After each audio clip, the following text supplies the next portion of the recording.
मैं हूं अमीश देवगन। क्या अपराधियों और भक्तों में कोई समानता हो सकती है? और आज इस सवाल को मैं बेहद गंभीरता के साथ उठा रहा हूं। क्या अपराधियों में, दंगाइयों में और भक्तों में कोई समानता खड़ी कर सकता है? यह सवाल बड़ा लाजमी है और देश के हर शख्स से मेरा एक सवाल है आज। क्या एक तरफ हम अपराधी को देखेंगे और दूसरी तरफ भोलेनाथ के भक्तों को एक ही आंख से देखेंगे और कहेंगे कि उनकी बराबरी भोलेनाथ के भक्तों के साथ होनी चाहिए जो अपराधी, गुंडे, मवालियों, दंगाइयों के साथ हो रहा है? आज आर पार की शुरुआत में मैं उन तस्वीरों से करता हूं जिसे देखकर भड़काऊ सियासत के तमाम सुरबा या फिर कहे so called secular brigade, Khan market gang आग बबूला हो गए हैं। पहले तस्वीर देखिए जिसमें कांवड़ियों पर फूलों की वर्षा हो रही है। दूसरी तस्वीर देखिए जिसमें सीएम योगी खुद कांवड़ियों के रूट का हेलीकॉप्टर से जायजा ले रहे हैं, फूल भी बरसा रहे हैं। तीसरी तस्वीर देखिए जिसमें उत्तराखंड के मुख्यमंत्री पुष्कर सिंह धामी कांवड़ियों के पैर धो रहे हैं। यह सनातन आस्था का सम्मान है। लेकिन यह तस्वीर देखकर ओवैसी आग बबूला हो गए हैं, गुस्सा हो गए हैं। वो कह रहे हैं कि आखिर यह भेदभाव क्यों हो रहा है? एक से नफरत और दूसरे से मोहब्बत क्यों? एक मजहब के लिए ट्रैफिक डाइवर्ट और दूसरे के लिए बुलडोजर क्यों? बुलडोजर उन पे चल रहा है जो दंगाई है। और वो इसी ये भी कह रहे हैं कि हमारे पैरों में मालिश नहीं की जाती बल्कि पुलिस स्टेशन में ले जाकर लाठी मारी जाती है, यानी भड़का रहे हैं। लेकिन सिर्फ ओवैसी नहीं, कांग्रेस भी सवाल उठा रही है। कांवड़ियों पर पुष्प वर्षा के लिए हेलीकॉप्टर, पायलट, फूलों का खर्च कौन दे रहा है? कांग्रेस की एक नेता को उसकी जानकारी चाहिए। सवाल है कि कांवड़ियों को सम्मान पर इतनी हाय तौबा इस देश में क्यों मच गई है? क्या हमारे देश में हज सब्सिडी का सिस्टम नहीं था? क्या हमारे देश में रोजा इफ्तारी पर खर्च नहीं होता है? तो फिर यह एक तरफा भड़काऊ खेल क्यों चल रहा है? आज इसी पर होगी देश की सबसे बड़ी बहस। शिव भक्तों पर फूल, ओवैसी को नहीं है कबूल, क्योंकि फ्लावर पर फायर हो गए हैं ओवैसी।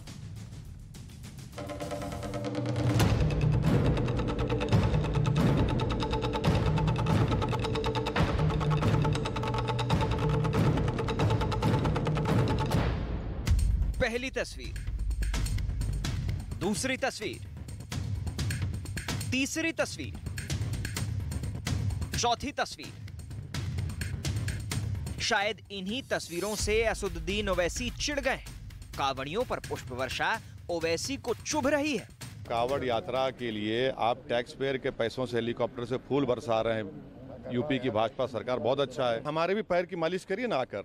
आप हमारे पैर की मालिश करने की जगह हमको ले जाकर पुलिस स्टेशन में लटों से पैर पर मारते हैं। हम पर फूल नहीं बरसाते, हमारे घर पर बुलडोजर चढ़ा देते हैं आप। अगर कोई नमाज पढ़ता है चंद मिनट के लिए तो पब्लिक पॉलिसी डिस्टर्ब हो रही है, दंगा हो रहा है। अगर कांवरिया पर फूल नहीं बरसेगा तो क्या आतंकवादी, उग्रवादी, ऐसे अनैतिक काम करने वाले पर फूल बरसेगा?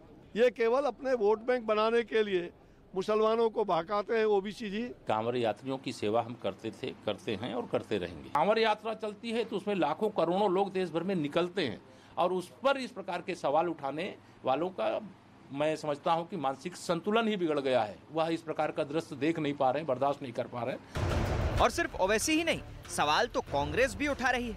कांग्रेस नेता सुप्रिया श्रीनेत ने ट्वीट किया, कांवड़ियों पर पुष्प वर्षा के लिए हेलीकॉप्टर, पायलट और फूलों का खर्च कौन दे रहा है? अब जरा नफरती सोच का साइड इफेक्ट भी देख लीजिए। कर्नाटक में भाजपा युवा मोर्चा के जिला सचिव प्रवीण नेट्टारू को कुल्हाड़ी से काटकर मार डाला गया। बताया जा रहा है कि प्रवीण ने टेलर कन्हैयालाल की हत्या के विरोध में सोशल मीडिया पर पोस्ट डाली थी। लेकिन सबसे बड़ा सवाल है कि हर मुद्दे पर देश में नफरत का जहर घोलने की कोशिश क्यों हो रही है? आज इसी पर होगी देश की सबसे बड़ी बहस। शिव भक्तों पर फूल, ओवैसी को नहीं कबूल।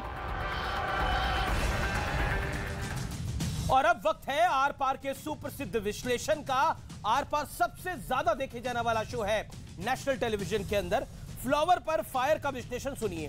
हिंदू आस्था के मुद्दे पर ओवैसी ने भड़काऊ चाल चल दी है। ओवैसी का बयान मुस्लिम समाज को उकसाने जैसा है। वो कह रहे हैं कि एक तरफ मालिश हो रही है, दूसरी तरफ तुड़ाई हो रही है। यानी आप गुंडों को, मवालियों को, दंगाइयों को कैसे कंपेयर कर सकते हैं महादेव के भक्तों से? कांवड़ियों पर फूल और बुलडोजर की एक्शन की तुलना बेहद गलत है। कांवड़ियों पर पुष्प वर्षा सनातन के सम्मान का बड़ा प्रतीक है। अगला पॉइंट बड़ा महत्वपूर्ण है, वो है कि फूल शिव भक्तों पर बरसे हैं, बुलडोजर अपराधियों के खिलाफ चला है। और